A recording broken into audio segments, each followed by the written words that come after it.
Bitcoin, ele tem uma dupla personalidade, tá? Ele é um ativo meio ligado ao setor de tecnologia, por ser cripto, né? A mãe de todos os criptos, mas tem todos os filhotezinhos, né? Solana, Ether, tá? Os stablecoins, etc. Então ele tem isso, então ele tem uma correlação alta com o Nasdaq, né? Mas tem momentos como esse, quando as pessoas acham que está tendo um problema de governança, que a correlação inverte. Então ele tem, por isso que eu acho que ele é um ativo super interessante, por isso que eu tenho quase 40% na minha reserva de valor assim, em Bitcoin. Isso que ele falou no específico, né? Você pode ficar nos imóveis. Faz sentido interagir, nós temos que interagir. Você vai querer interagir comigo. Por quê? Porque para mim ele tem essa duplicidade. Então assim, se o setor de tecnologia vai bem, que eu acho que vai bem, especialmente pela temática de AI, você tem essa correlação.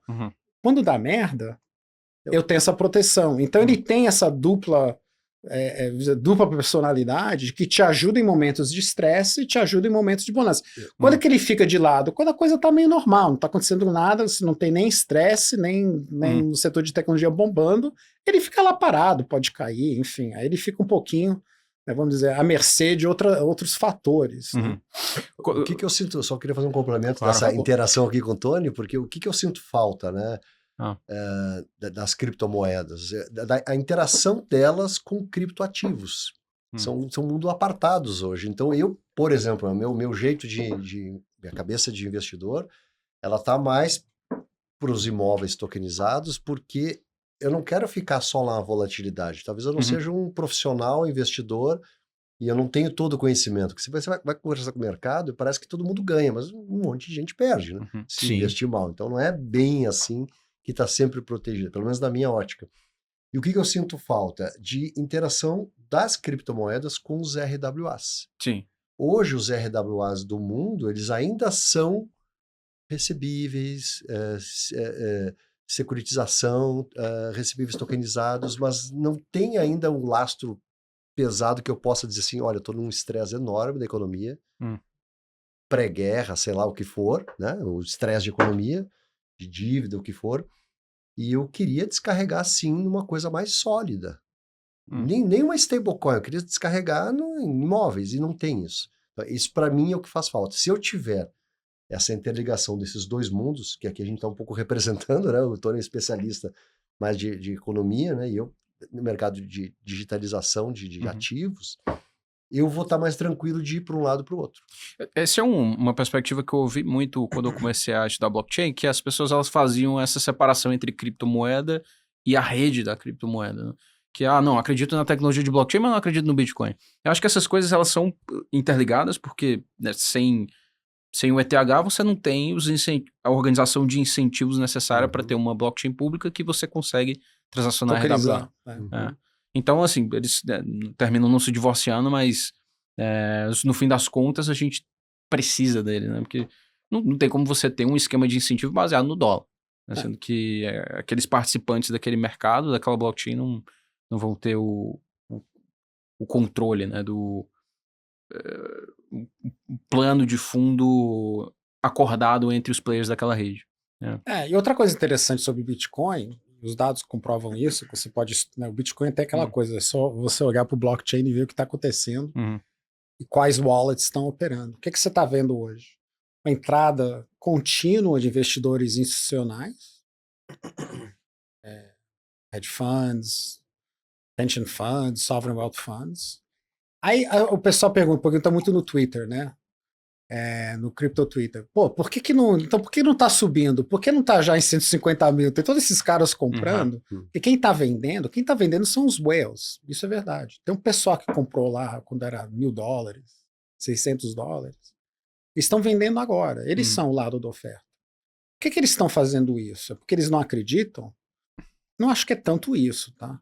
É que hoje, pela demanda, você consegue operar volumes muito maiores de Bitcoin sem impactar o preço. Essa é a definição de liquidez no mercado financeiro. É operar volume sem mexer no preço. Tá? Então esses caras que estão sentados, né, quantidades muito grandes, e hoje, em função dessa apreciação de preço, né, muito valiosas de Bitcoin, estão aproveitando esse bom momento onde está entrando esses novos investidores, grande maioria institucional, o varejo ainda não, tá? você teve essa alta do Bitcoin, o varejo participou muito pouco, Uhum. diferentemente de outros momentos de bolha, né? Uhum. O de grande alta da moeda. Esse é um momento onde você tem institucional comprando, whales vendendo, tá? Porque eles conseguem vender sem derrubar o preço, coisa que eles nunca conseguiam fazer no passado. Eu acho que essa oferta em algum momento acaba. Acaba no sentido que ele tem uma limitação. Esses caras estão segurando tantos bitcoins, eles querem vender tanto. Não acho que alguém que segurou o Bitcoin de $600 até agora não mais acredita na tese, mas ele quer diversificar corretamente, né? Quer comprar o Lambo dele, que seja, né? Então ele está aproveitando isso. Quando essa oferta, então eu acho que você tem um balanço. Quando eu olho para o lado da demanda, eu vejo uma demanda efetiva potencial muito maior, porque esse pessoal institucional tem trilhões e trilhões e trilhões, estão sentados no maior pote de dinheiro do mundo e só tem assim de cripto. Do outro lado, esses whales têm muita moeda, mas estão vendendo, mas não é uma infinidade. Quantos milhões de bitcoins os caras estão vendendo quando você tem esse tipo de compra? Então, essa balança de demanda e oferta, eu acho que vai virar, com o tempo, muito mais para a demanda. Os caras vão continuar a comprar, porque a exposição deles é muito pequena, e esses whales vão diminuir a oferta. Aí sim que você vai ver o preço. Esses ciclos do Bitcoin, o que você acha que explica eles? Eu vejo muito no Crypto Twitter o pessoal comentando de liquidez, né? Liquidez é você deu uma definição, né? Mas liquidez macroeconômica. Como que você acha que a gente Era muito ligado aos halvings, halvings, né? Era muito ligado aos halvings antigamente. Só que agora o efeito na oferta é diminuto, né? Eu acho. Eu tenho até essa discussão com a minha esposa também, que também é Bitcoin, né? E ela falava, não, mas olha, o ciclo, você teve o halving assim, e o ciclo vai bater no máximo em outubro desse ano, aparentemente, né, se você estuda o ciclo. Eu viro para ela e falo, o mercado mudou totalmente porque mudou os players. Antes você tinha os whales, você tinha o varejo, né? Agora não, agora você está entrando esses sovereign wealth funds, eles não tem aí com halving, os ciclos, sei lá, eles vão continuar a comprar, e quando cair eles vão comprar mais. Então eu acho assim, quem olha para os ciclos do passado, né, seja de uma maneira grafista, ou né, subiu, caiu, por causa do halving, etc., eu acho que isso vai ter muito menos poder preditivo no futuro do que teve em outros ciclos, porque a estrutura de mercado mudou. Hoje você tem players novos que não estão olhando para isso. Então hoje cripto está muito mais correlacionado com o macro do que com eventos micro dentro do mercado cripto. É a tendência, tá?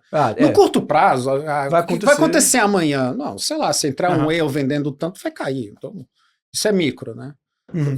Agora, se você está olhando meses, anos, é exatamente esses fatores muito mais macro. E, de novo, essa mudança de quem está participando no mercado. O mercado de Bitcoin ele está crescendo, ele está maturando, ele está ficando mais mature. Em termos de ecossistema, número de players, liquidez, instrumentos. Então ele tem um life cycle, entendeu? Cara, quando você olha para a história da Bolsa, por exemplo, a Bolsa, cara, tinha só fraude, não só olha para a Bolsa americana. Olha o que aconteceu nos anos 20 na Bolsa. Só tinha fraude, pancada de esquema, dump and pump, puta zona. O que aconteceu? Aí a Bolsa foi, né? Aí teve regulação, né? Teve bolha, quebrou 29, grande depressão, teve regulação, cresceu, e agora essa coisa meio careta, bem organizada. É a mesma coisa, o cripto tá indo pelo mesmo life cycle. Era um puta faroeste desregulado, todo mundo usando para comprar drogas e armas, e né, Silk Road, toda aquela zona. E agora você tem o BlackRock como sendo um dos maiores players desse mercado. Se os players estão mudando, os fluxos vão mudar também. Estão mudando. O que você acha que está informando esses players em questão de posicionamento? Você acha que curva de juros, fluxo do mercado de câmbio tem alguma coisa aqui para a gente... Não, eu acho, como eu disse, a demanda tem sido muito mais correlacionada com essa percepção de crise. Né, parece que quando você tem esses momentos de dúvida, especialmente em relação ao dólar, né, que era o grande refúgio, você vê que o Bitcoin sobe. Isso não é um novo comportamento. Isso não estava acontecendo. Então, olha o que tem acontecido nos últimos meses. Toda vez que o pessoal dá um freak out com o Trump, o Bitcoin está subindo. Se você fosse... A minha curiosidade de cientista de dados aqui. Se você fosse fazer um modelo, seja de regressão, classificação, para entender Para onde o preço do Bitcoin vai? Para você ter uma ideia, que variáveis você colocaria nele? Hoje. Hoje você, quer dizer, você tem essa questão de ele ser tratado como hedge antissistema, mas acho que você teria que olhar a velocidade da adoção nas carteiras desses investidores institucionais. Qual é a velocidade? Se essa velocidade tem alguma coisa, correlação com outras coisas. Tentar achar essas correlações. Aí um bom machine learning, você joga tudo lá dentro e tenta ver o que está determinando isso, porque eu acho que deve ter alguma lógica. Eles devem estar respondendo a estratégia de acumulação de Bitcoin a alguma coisa. Pode ser uma coisa linear. Pode ser que o cara disse, olha, eu quero ter 2% de exposição na carteira, só que eu vou comprar assim. Né? Bem pausadamente. Né? Não vou para 2% direto. Pode ser que o cara tenha uma estratégia mais oportunista. Eu quero ter 2%, hoje eu estou com 0,2%, eu quero ir para 2%, só que eu vou comprar só na queda. Quero aproveitar momentos de preço ficar mais barato, aí eu vou lá e compro, Aí tem que ver como eles estão vendo, como eles estão estruturando. Eu acho que tem uma estratégia clara de acumulação de investidores institucionais, vindo de vários lugares do mundo. Tem que ver como eles estão operando essa estratégia de acumulação e se está correlacionando com algumas variáveis que você consegue prever. Né? Porque aí você está prevendo a demanda vindo desses investidores. Obviamente você pode operar em cima dessa previsão.